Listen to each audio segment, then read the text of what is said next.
대기업 시청자 여러분들 반갑습니다. 화성산업을 분석해서 여러분들에게 정보 전달드리고 있는 담당자 이진욱입니다. 자, 화성산업이 꽤 오랜 기간 동안 주가의 조정과 하락을 면치 못하고 있습니다. 그래서 화성산업 주주분들이라고 하면 꽤나 지친 시간을 보내고 있을 것 같은데, 이와 관련돼서 이 주가의 가장 큰 하락의 원인이 뭔지 오늘 좀 같이 살펴보도록 하고, 우리가 아프면 어디가 아픈지 알아야지 병원 처방이라든지 약을 받는 것처럼 어디가 문제가 있기 때문에 지금 못 올라가는지에 대한 원인 파악을 반드시 알고 계셔야 된다는 겁니다. 그래야지 앞으로 어떤 이슈 때문에 올라갈 수 있고, 그 다음에 어떤 부분 때문에 다시 한번 상승이 나올 수 있을지 알게 되겠죠. 그래서 그 다음에 이제 주된 원인 먼저 알고 나서 하반기 때부터 24년 하반기 때부터 좀 기대를 해볼 수 있는 부분들이 몇 가지가 있습니다. 그래서 이런 부분까지 턴어라운드 시점이 어디부터인지 좀 함께 알아보는 시간 가져보도록 하겠습니다. 자, 오늘 영상 길게 끌지 않고 핵심만 딱딱 짚어서 전달해 드릴 테니까 영상 집중해 주시면 투자하시는 데 많은 도움이 될 것 같습니다. 그럼 들어가 볼게요. 자, 주가 먼저 살펴보게 되면 당시 2002년도 때 이때 엄청 크게 상승했었는데 다들 아실 거라 생각합니다.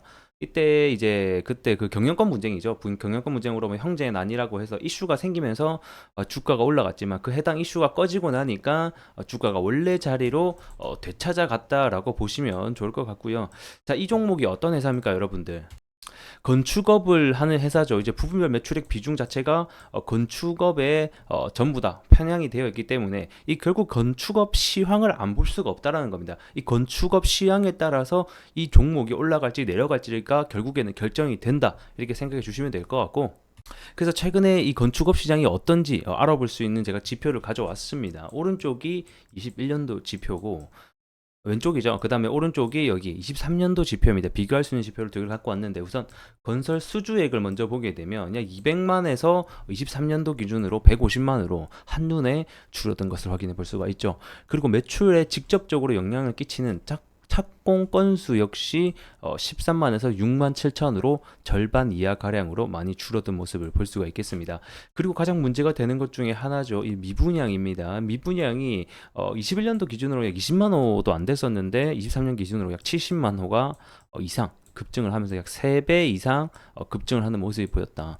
이를 통해서 우리가 지금 현재 경기가 전반적으로 부동산 시장, 건설업 시장이 얼마나 안 좋은지 알 수가 있다라는 겁니다. 자, 이렇게 시황 자체가 어렵다 보니까 아무래도 이 건설업 전반적으로 이 화성산업뿐만 아니라 이 4대 건설사라고 하는 뭐 GS건설, 현대, 삼성물산 전체적으로 하락이 나오고 있는 상태다라고 보시면 좋을 것 같습니다. 자, 그러면 우리가 궁금한 것은 결국에는 언제쯤 올라갈 수 있는가에 대한 문제가 될 것 같은데, 자, 이거는 이제 착공 사이클 어느 정도 보면 유추를 해볼 수가 있습니다. 자, 23년도 기준 착공 사이클이 약 20만 호 정도였거든요. 그래서 확실히 최근 연도에 대비해서도 보게 되면 줄어든 모습을 볼 수가 있겠죠. 그러면 24년도 올해는 약 19만 호로 작년보다 조금 더 낮을 것으로 예상이 되지만, 중요한 거는 미래에 대한 가치가 어떻게 되냐. 25년도부터 다시 한 번 더 회복세를 타면서 올라갈 것으로 전망되어 있습니다. 자, 이것뿐만 아니라 올해 하반기에 뭐가 있겠습니까? 금리 인하가 예정되어 있죠. 그래서 이 금리 인하를 할지 안 할지는 우리가 꾸준히 지켜봐야 될 문제지만, 이러한 호재까지 좀 겹치게 되면 전반적으로 건설업이 살아나게 되지 않겠느냐. 그렇게라고 본다라고 하면, 자, 21년도 때까지 이제 이 착공 사이클이 호황을 맞다가 24년, 22년, 23년도부터 이제 점차 줄어들기 시작하면서 21년도에 피크 찍고 대부분 건설사들이 이제 내려가기 시작하거든요.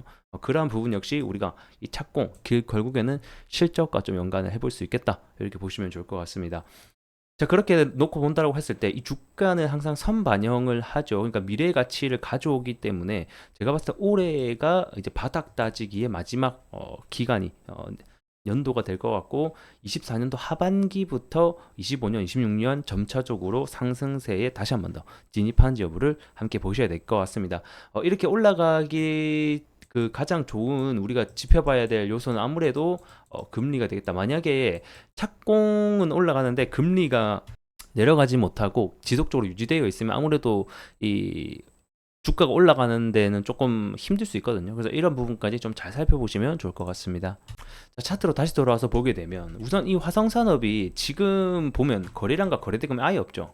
그러니까 시장에 소외되었다는 거예요. 누구도 관심을 주지 않고 시장에서 어, 소에 있는 종목이다 보니까 이렇게 거래량과 거래 대금이 없다 이렇게 보시면 될 것 같고, 지금 좀 긍정적인 요소가 하나 있다라고 하면 아무래도 하락을 멈췄다는 겁니다. 지금 23년도 기간에 하락을 멈췄던 가장 큰 이유는 아무래도 이번 연도 실적이 그래도 조금 선방을 해 줬다라는 거겠죠.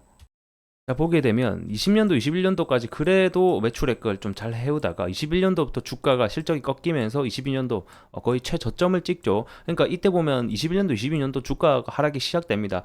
당연히 경영 그 분쟁 때문에 주가가 이제 잠잠해지면서, 이슈가 잠잠해지면서 주가가 하락한 것도 있지만 어쨌든 간에 이런 실적 영향도 피해갈 수 없다. 그리고 나서 23년도 올해 좀 하반기를 잘 다지게 된 거는 매출액과 영업이익이 어느 정도 선방을 해주면서 좀 해줬다라고 보시면 될 것 같고요. 그래서 우리가 여기서 중요하게 봐야 되는 포인트는 일단 한 가지예요. 무조건 거래량과 거래 대금을 좀 붙어줘야 됩니다.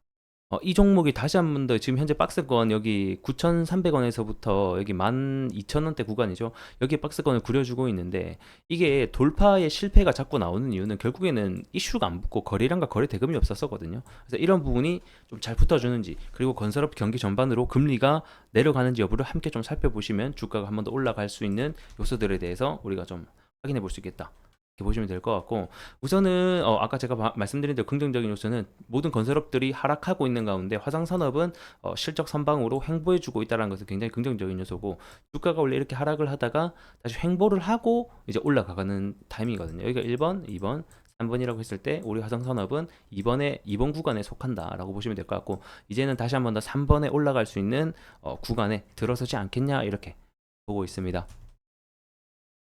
그래서 오늘 전반적으로 화성산업 살펴봤는데 관련된 내용 좀 도움이 되셨으면 구독과 좋아요 부탁드리면서 저는 또 다음 이 시간에 뵙도록 하겠습니다. 고맙습니다.